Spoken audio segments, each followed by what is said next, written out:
Hey guys, welcome back. I'm home. I wanted to share a little story with you guys. It was pretty cool. Um, we had a letter, a handwritten letter, come to us about a year ago or so, roughly, from a guy that he wrote a long letter actually. He said that he was a captain of a ship. He was out in the Caribbean at the time. Man, that phone never fails when I'm trying to make a video. Anyway, he sends this letter, right? Says that he's out in the Caribbean. He's a captain of a ship, and he owns a vehicle and it's parked in Staten Island, New York. So, tells me basically that the truck's been having issues where it doesn't start sometimes, and he says, I'm not a mechanic, but I had bought a manual for the vehicle, and I tried to learn a little bit and tried to figure it out. I figured if it was something relatively simple, he would be able to, he'd be able to figure it out himself and fix it. But he said he doesn't drive the truck. Excuse me. He doesn't drive the truck a whole lot because he's always at sea. Sometimes he'll come back and he'll need the vehicle and it'll run fine. He won't have a problem. And then he'll come back and at other times and he can't get the truck to start at all. Basically. If he does get it started, it's one of those things where if it starts once in the morning, it'll start for the rest of the day. He never has an issue. So I said, wow, this is interesting. It's pretty cool. It's like a long, pretty long letter, very detailed. And my partner and I got a kick out of it, because he says, I saw you guys online, and I'd like to stop in when I'm back in the area and come and talk to you in person. He says, he says you're not going to be able to get in touch with me, but he said I'll touch base. So with that, I mean, we kind of laughed a little bit. It's not every day now, especially nowadays. You never get a handwritten letter anymore, even from people you know, right? So I thought that was pretty cool. I like old school stuff. So we went about our business or whatever, and time went by and never heard anything. So about, I don't know, maybe 2-3 weeks ago, I guess about 2 weeks ago, this guy comes walking in the shop, and he walks in and he says, "Hey," he goes, "Are you Joe?" I says, "Yeah." He says, "Did you get my letter?" And I says, "You're the captain." He says, "I'm the captain." I says, "Cool, all right." So I says, "Yes, I did. I got the letter," and I said, "I'll be happy to help you, of course." And I recommended obviously that he brings the truck over and allow us to run some tests on it, try to get it to act up, and go from there. And he says, the problem, he says, is that right now it's relatively warm out. And he says, actually he didn't say this in the letter, he told me this in person though. He says, the truck doesn't do it until it's really cold out. So I said, really? He says, yeah. He said, it has to be really cold. And he said, if it does, again though, he says, if it does start, it'll run and it'll be fine the rest of the day. So he said it's that initial cold and it won't start up. So I believe they had already tried a couple of things on the truck, some friends of his, and whatever I think they tried a crank sensor, and I'm not sure what else. I believe they did a couple of things from what he was saying, and we went on talking about it, and I mean, of course I want to help the guy, I want to fix the truck. Especially after I thought it was cool, like I said, that he went through the trouble to write a letter to us and everything, and he's trying to fix it.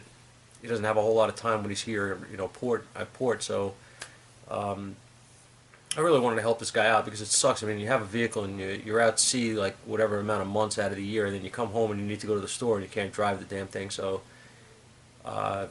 he wasn't real frustrated, I guess. I mean, he was, but he wasn't taking it badly. I would be taking it a lot worse if it was my vehicle. So I said to him, I said, why don't you, I said, I don't know. I said, see what happens. I said, if you want to bring it, bring it over and we'll see what we can do with it. And he says, I'd like to, he said, I'd like to do that. He said, I wanted to come down and visit you in person. He said, instead of just writing a letter, I wanted to come and see you. And he basically told us that he was impressed with us. He saw some stuff online and he was impressed that he thought we were very good. So that was it's always nice to hear, right? Pat on the back. But again, I'd rather prove to him that we're good and fix his vehicle. But at that point, I says, you know, there's really nothing we're going to be doing now if it never does it in the warm weather. And he says, yeah. He said, I just came from the truck now. He said it started up and, you know, there was no issue. So he says, I'd like to bring it if it's, you know, if it gets stuck and when it gets stuck again. I said, all right. So with that, he was leaving, and I said to him, I said, you know, I said, you want to try something? I said, I don't know if it's going to prove anything or not, but I said, I'd like you to try something if you want. And he says, yeah. He says, sure. He said, what do you got in mind? And I said, it's going to sound crazy probably, but I says, could you get ice? And he says, yeah. He says, sure. He said, what do you mean ice? Like a bag of ice? I says, yeah, big bag of ice. Yeah, he said, I could do that. I said, all right, cool. I said, get a bag of ice and go back to your truck and throw the ice bag on top of the PCM. So he kind of looked at me. I said, just try it. I said, it's a long shot. I said, just give it a shot. Throw it on top of it, let it sit there for an hour or 2 hours, whatever. Let it melt, you know, let it get ice cold, literally. And then try to start it, see what happens. So he goes, okay. He said, I'll give it a shot. So with that, he left, and again, me and my, you know, my partner went on with our lives and our business, and didn't really think too much of it, I guess, you know. Or I was kind of hoping in the back of my head that he would, you know, bring the truck down at some point, but I figured we're not going to see him again until it gets cold and the truck acts up. So with that, my partner goes outside to grab the mail, and it was pouring out today. He went out there to get the mail, and he comes in and he goes, you know, he's got a bunch of bills and stuff like always, and he goes, this one's yours, and he throws it to me. I says, what the hell's that? He throws this envelope at me, and it says under the return label, the guy from Caribbean, right? Pretty cool. So I, you know, of course, open it up, and it's a handwritten letter again, and it's written on the back of a vessel's log, basically. And this log is from 2010. So this is some old, I guess they keep it some old scrap paper or whatever laying around, right? And he dated it 10/4 of 18. And it says, Joe's Electric, your bag of ice on the computer confirmed what I saw in the picture of you guys when I found you online. You assured me that my 20-plus-year-old Jeep Cherokee, my home away from home, will keep on rolling if at all possible. I hope I never have to come to you, but now I know where you are. And at the bottom, he signed his name, right? And it says, thank you for peace of mind.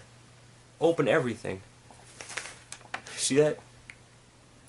Well, next to the letter, I don't think I have it here. I only kept the letter, but next to the letter, he had a folded up piece of like coupon paper, advertisement or something from a newspaper, you know, that kind of heavier type of paper. And on that it was written open everything as well. So I opened that up, and there was a $100 bill inside the advertisement. So this guy, I had to share this with you guys, man, because I mean, we do diagnostic videos, we do, you know, repair videos, whatever and everything, but you know, stuff like this, man, hits home. Like, it's really cool. You know what I mean? Every once in a while we get a customer that sends us a card.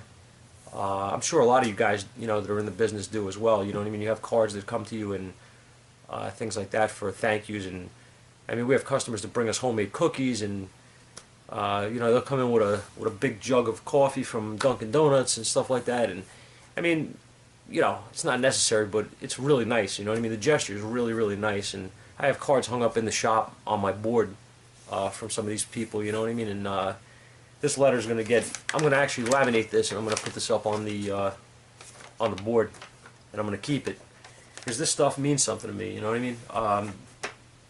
I'm not there. I mean, I don't know. We're there to make money. Obviously, we're in business. This is what we do for a living. But it's more than that. You know what I mean? This is like the kind of stuff that gives you faith, man. It gives you faith in people. I mean, I didn't want anything from the guy. I just wanted to give him an idea. You know what I mean? Like, and you know, maybe we're not supposed to do that. I don't know how you guys feel about it. I mean, years ago, if you asked a guy, a mechanic that worked someplace for information, they didn't want to tell you anything. I mean, I remember as a kid, man, I always wanted to get in this business, and I would ask guys something like, hey, how do you check this, or how do you do that, or anything, something stupid, whatever. Like, how do you set timing on a car, right? Like, and they didn't want to tell you. They're like, bring it in, it's $30. They just, I mean, I don't know. I mean, now you have guys that are out there like, the YouTube has changed everything. I mean, Jesus, you got Scanner Danner, you got South Main Auto, you got countless others. You know what I mean? You got Keith, God, right here in Staten Island. Should have called you, Keith. New Level. You know what I mean? These guys are giving information away for free. You know what I mean? And believe me, the stuff what they're making on YouTube is crap. Because I mean, compared to the knowledge, like if you make a video and you help a few guys out, I think it's great. You know what I mean? But my point is that you couldn't get people to share knowledge years ago by word of mouth. If you knew the guy, they didn't really want to tell you anything. And now you have guys that are at the absolute upper echelon. I mean, and another one I have to mention is Brandon Steckler. Brandon is, Jim Morton. These guys are freaking. These guys are on another level, all of them. And they're, they recently they started a new organization called Train by Text, which I have to actually get my rear end off the couch and join up with those guys. But these guys are giving information away, right? And whether or not they're making any profit on YouTube makes no difference. Like that little monetary that they deserve a lot more than what they're making on YouTube for what they're doing. I don't know how many guys out there are watching these videos and saying, you know what, I could go do this alternator now, or I could, I could try to change this part on my car, or even diagnosing stuff. You know what I mean? Hey, I learned how to, I learned how to check something with a test light the right way. I learned how to check something with a fluke meter or a scan tool or whatever. You know what I mean? A scope. These guys are teaching, man. They're teaching out. They're giving this. You can watch it for free, and it's there. It's like, you know what I mean. So yeah, I have no problem sharing information. Like, when a customer comes in and wants me to give them a diagnosis on a vehicle and spend my time for free, that's a different story. Sorry, I'm not doing that. Whether it takes me 5 minutes or 5 hours, I'm not giving knowledge away for free in that respect when you come in the shop. But certain situations, a guy calls me from like out of state and he needs some help. He's looking for a wiring diagram, or he's he's asking me, he saw us on the internet and can you help me? Can you tell me what you think? Yeah, you know what? Why not? I'll give you some ideas. I'll try to help you. This guy with this thing, he's away 9 months or whatever it is out of the year. Hell yeah, I'm going to try to help him. It's just one of those things, like, you know what I mean? It's just something it's common courtesy, I think. You know what I mean? And every situation is different. That's my take. The guy that'll come in the shop and he's been to 5 places and he looks for answers from guys that actually know what they're doing, but he doesn't want to pay the guys that know what they're doing. That guy is on his own. He could leave the vehicle, we could check it, or we could fix it, and he could pay me. Or he could go back to these other shops and keep throwing parts at it. I don't care, but I'm not giving information to that guy. You know what I mean? If he wants to watch my YouTube videos, that's fine. Whatever. Maybe he'll learn something. I don't know. But I'm just trying to make a point. You know what I mean? Like, we should share information as techs. We're losing guys in this field. For whatever reasons. I mean, most of it is probably coming down to money. They can't support themselves. We really need to, to share this knowledge and keep people interested in this business. In any case, I just wanted to end this on something on a different note, actually. And if you're watching, I doubt you're watching YouTube because you sent me a handwritten letter. But if you're out there, man, and you saw, we appreciate what you did. If you see us here, if you're watching this, we really appreciate that $100. It wasn't necessary, man. But thank you.